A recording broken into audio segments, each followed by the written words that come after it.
बिस्मिल्लाहिर्रहमानिर्रहीम वस्सलातु वस्सलामु अला सय्यिदिल अंबिया वल मुरसलीन। मैं हूं आमिर इसाक और आप देख रहे हैं जी आमिर इसाक ऑनलाइन। तो आज की वीडियो के अंदर ही हम लोग बहुत सारे जो क्वेश्चंस हैं स्टूडेंट्स के उनके आंसर्स देने जा रहे हैं। फ्रीक्वेंटली आस्क्ड क्वेश्चंस में से पहला क्वेश्चन कि सर पेइंग कैडेट्स का क्लोजिंग मेरिट इस साल क्या हो सकता है। दूसरा इंपॉर्टेंट क्वेश्चन कि सर पेइंग कैडेट्स को कॉल लेटर्स कब इशू होंगे, उनकी बारी कब आएगी और उनकी लिस्ट कब लगेगी। और उसके बाद मोस्ट इंपॉर्टेंटली कि सर बहरिया यूनिवर्सिटी इस्लामाबाद कैंपस और फजाइया मेडिकल कॉलेज की लिस्ट क्यों नहीं लग रही। तो आप लोगों को जी अगर इन सब के आंसर्स चाहिए तो मेरे साथ अटैच रहिएगा और इसी तरह की इंफॉर्मेटिव वीडियोस के लिए आप लोग मेरे चैनल को सब्सक्राइब कर लें, प्रेस कर लें बेल आइकॉन, ताकि आप लोगों को इस तरह की इंफॉर्मेटिव वीडियोस अपडेटेड इंफॉर्मेशंस मिलती रहें। तो मैं आप लोगों को जी सबसे पहले अब पेइंग कैडेट्स के हवाले से जरा एक्सप्लेन कर दूं सारी चीजें कि जो सीट्स डिस्ट्रीब्यूशन है आपकी प्लेइंग कैडेट्स की, और उसके साथ साथ एडिशनल जो सिलेक्टेड कैंडिडेट्स होते हैं आर्मी की तरफ से, सो उनकी एक सीट डिस्ट्रीब्यूशन की मैं छोटा सा आप लोगों को पहले एक आप लोगों को टेबल दिखा देता हूं कि जो टोटल सीट्स हैं हमारे पास अब इन दोनों को मिलाकर, एक पेइंग कैडेट्स के हवाले से रिटायर्ड और सर्विस जो हमारे पास कैटेगरी है वो अलग होती है, उसका मैं अलग से आप लोगों को डाटा इंशाल्लाह दिखाऊंगा, उसका बताऊंगा। अभी मैं आपको जो बता रहा हूँ वो पेइंग कैडेट्स का, और उसके साथ साथ मैंने कहा एडिशनल सिलेक्टेड कैंडिडेट्स, इन दोनों को मिलाकर अगर हम देखें तो आर्मी मेडिकल कॉलेज उसमें एमबीबीएस की 45 सीट्स हैं, बीडीएस की 32 सीट्स हैं। सीएमएच लाहौर के अंदर 9 एमबीबीएस की सीट्स हैं, एक बीडीएस की सीट है। सीएमएच खारियां 13 एमबीबीएस की सीट्स हैं, बीडीएस की कोई सीट नहीं है। सीएमएच मुल्तान के अंदर 10 सीट्स एमबीबीएस की हैं और 10 ही बीडीएस की हैं। सीएमएच बहावलपुर के अंदर 10 सीट्स जो हैं वो एमबीबीएस की हैं, बीडीएस की कोई सीट्स नहीं है। और इस तरह से foundation university of medical college, इसके अंदर 8 सीट्स यानी एमबीबीएस की, 2 बीडीएस की सीट्स हैं। और किम्स कराची उसमें 10 आप लोगों को एमबीबीएस की सीट्स मिलेंगी, लेकिन आपको कोई बीडीएस की सीट नहीं है। और किम्स कोयटा यहां पर 17 एमबीबीएस की सीट्स हैं और फिलहाल बीडीएस की कोई सीट नहीं है। इस तरह टोटल मिलाकर इन दोनों कैटेगरीज के अंदर जो एमबीबीएस की सीट्स बनती हैं वो 122 बनती हैं और बीडीएस की 45 बनती हैं। अब मैं आपको लेके चलता हूं नेक्स्ट वन, हमारे पास जो सीट्स डिस्ट्रीब्यूशन में इंपॉर्टेंट चीज देखने वाली है और उसकी बेस पर ये फिर मेरिट डिसाइड होता है कि after allotment of seats to eligible wards of शोहदा वार बाउंडेड रिमेनिंग सीट्स, यानी कि ये दो कैटेगरीज जो हैं जिसमें शोहदा और वार बाउंडेड जो होते हैं जी सारे मुलाजमीन, उनके जो बच्चों की सीट्स हैं उनको निकाल कर जो बाकी की सीट्स बचती हैं, फिर वही वही आप लोगों को जो रिटायर्ड आर्मी पर्सनल्स हैं और सर्विंग जो आर्मी पर्सनल्स हैं उनके बच्चों के अंदर ये डिस्ट्रीब्यूट की जाती हैं। और उसका कोटा क्या होता है, 60% जो होती हैं वो सर्विंग कैंडिडेट्स के हवाले से होती हैं और 40% रिटायर्ड आर्मी पर्सनल उनके बच्चों के लिए होती हैं। तो इस तरह से ये सारा आप लोगों को जो सीट्स का डिस्ट्रीब्यूशन का था वो मैंने बता दिया। और ये मैंने खुद से नहीं बताया जी, ये सारी चीजें आप लोगों को जो पेइंग कैडेट का फॉर्म होता है जो उन्होंने सबसे पहले जमा करवाना होता है हेडक्वार्टर में, तो वहां पर ये सारी इंफॉर्मेशन मौजूद है। लेटेस्ट जो इंफॉर्मेशन है वो मैंने आपको प्रोवाइड की। अब उसके बाद हम चलते हैं नेक्स्ट वन टू वर्ड, हमारे पास जो total number of paying cadet seats retired category के हवाले से हैं, मैं अब आपको उसका डाटा आपको दोबारा से दिखा देता हूं। अगेन आर्मी मेडिकल कॉलेज के अंदर जो टोटल सीट्स थी वो मैंने आपको बता दिया, जो पेइंग कैडेट्स की भी थी और उसके साथ साथ एडिशनल सिलेक्टेड कैंडिडेट्स की भी थी। अब सिर्फ रिटायर्ड कैटेगरी का मैं अभी आप लोगों को फिलहाल डाटा दे रहा हूं और उसी की बेस पे फिर आप सर्विंग कैंडिडेट्स के हवाले से भी अलग से देख सकते हैं। सो रिटायर्ड कैटेगरी के हवाले से एमबीबीएस की सीट्स यानी 18 और बीडीएस की सीट्स हैं 13 इन एएमसी। सीएमएच लाहौर में 4 एमबीबीएस की सीट्स हैं, बीडीएस की कोई नहीं है। सीएमएच खारिया में 5 एमबीबीएस की सीट्स हैं, बीडीएस की कोई नहीं है। सीएमएच मुल्तान में 4 एमबीबीएस की सीट्स हैं और 4 ही बीडीएस की सीट्स हैं, यानी कि 10 टोटल सीट्स थी। तो बाकी के जो 6 सीट्स होंगी वो फिर सारी बात है कि कुछ सर्विंग कैंडिडेट्स और इसी तरह से शोहदा और इस तरह से वार बाउंडेड जो पर्सन्स हैं उनके बच्चों के लिए होंगी। और सीएमएच बहावलपुर के अंदर 4 एमबीबीएस की सीट्स हैं, बीडीएस की कोई नहीं है। और एफयूएमसी में 3 एमबीबीएस की सीट्स हैं, एक बीडीएस की सीट है। किम्स कराची में 4 एमबीबीएस की सीट्स हैं और बीडीएस की कोई नहीं है। और किम्स कोयटा में 7 एमबीबीएस की सीट्स हैं और बीडीएस की कोई सीट नहीं है।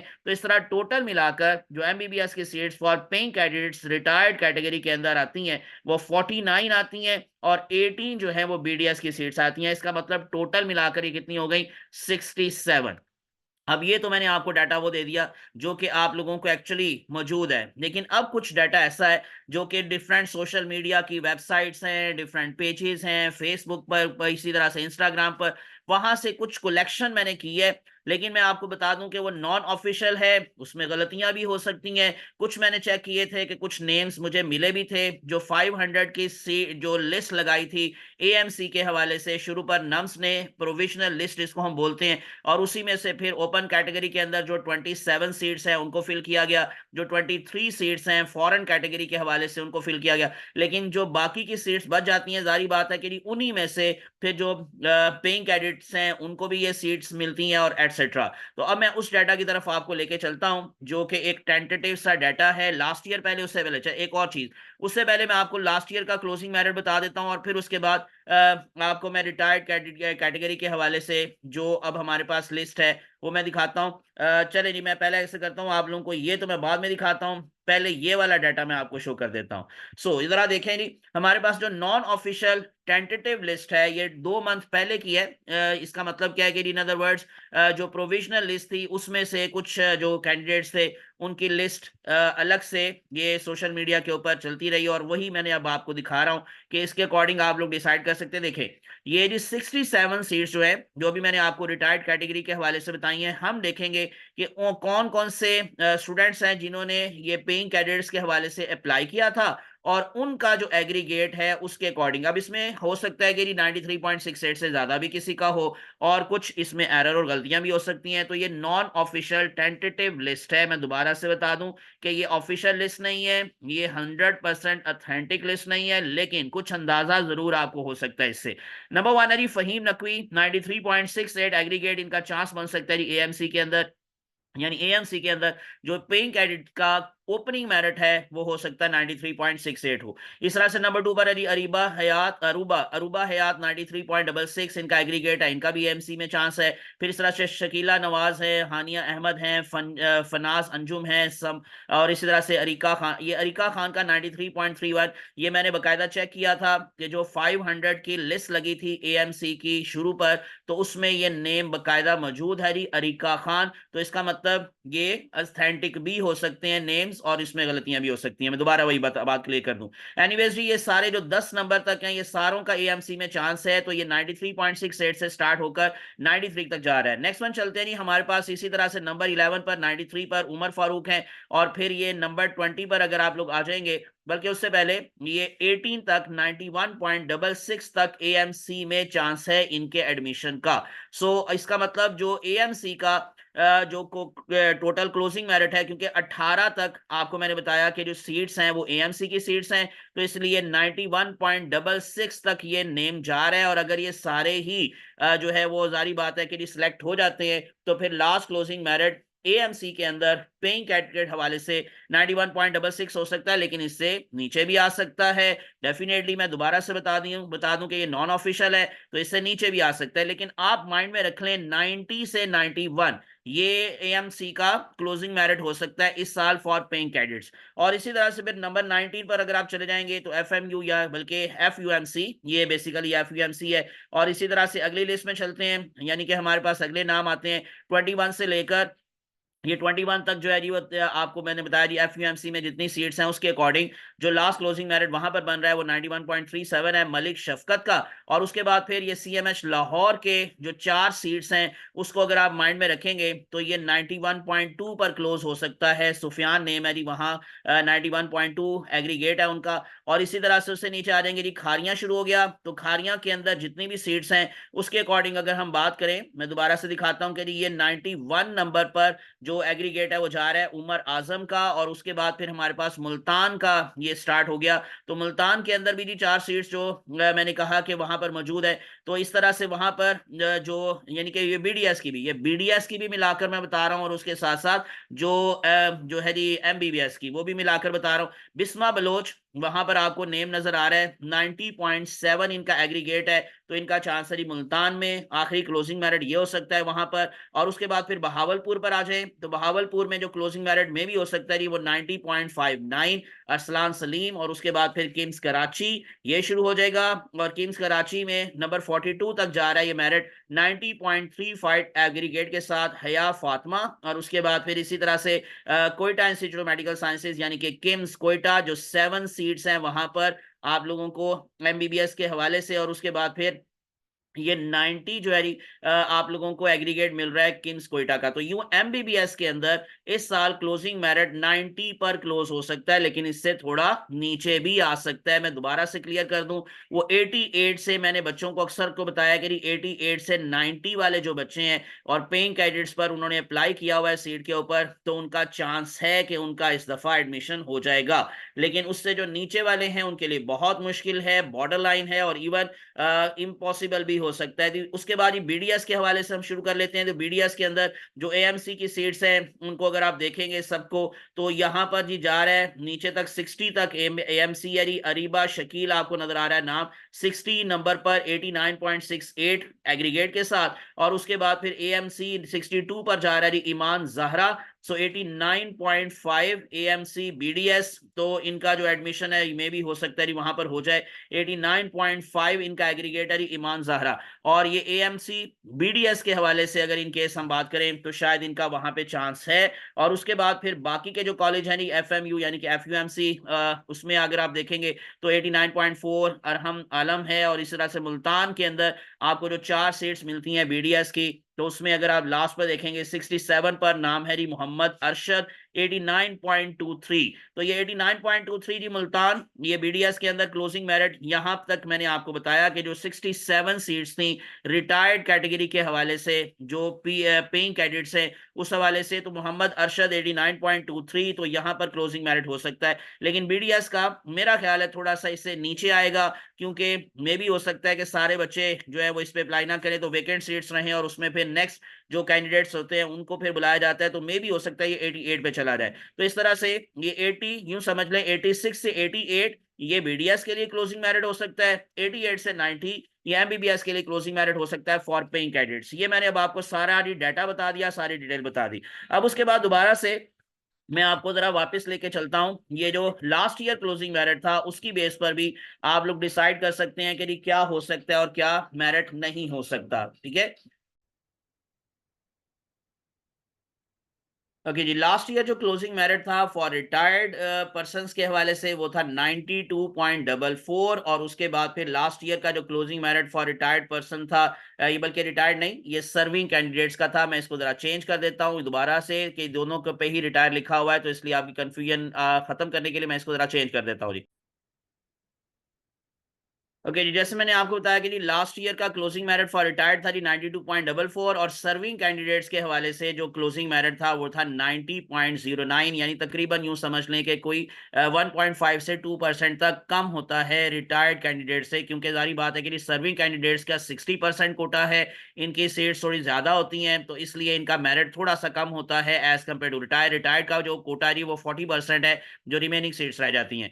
अब इसी तरह से जो लास्ट ईयर को जो last year call letters issue हुए थे, ये भी सोशल मीडिया के ऊपर कुछ रिसोर्सेज से ये चीज पता चलती है। डेफिनेटली वैसे उनकी वेबसाइट के ऊपर ना तो कोई लिस्ट लगती है और ना ही वो कोई डेट मेंशन करते हैं, और ये थोड़ा सा यूं कह लें कि कॉन्फिडेंशियल होता है, तो इसी वजह से इसको ओपन नहीं किया जाता। लेकिन डिफरेंट सोर्सेज से ये मुझे पता चला कि जी लास्ट टाइम, ये तो क्लासेस स्टार्टेड का टाइम है, ये तो उनकी वेबसाइट पर मौजूद है, जो कॉल लेटर्स इशू हुए थे वो 10 जनवरी के बाद, यानी कि 5 दिन रहते थे क्लासेस का आगाज होने में, तो उस वक्त का लेटर्स इशू हुए थे। पेइंग कैडेट्स को कॉल्स की गई थी और उनको बताया गया था, या उनको जो है वो सारा का सारा इंफॉर्मेशन प्रोवाइड की गई थी। तो इसका मतलब ये जो क्लासेस शुरू होती हैं उससे कोई 5 दिन पहले हुआ था।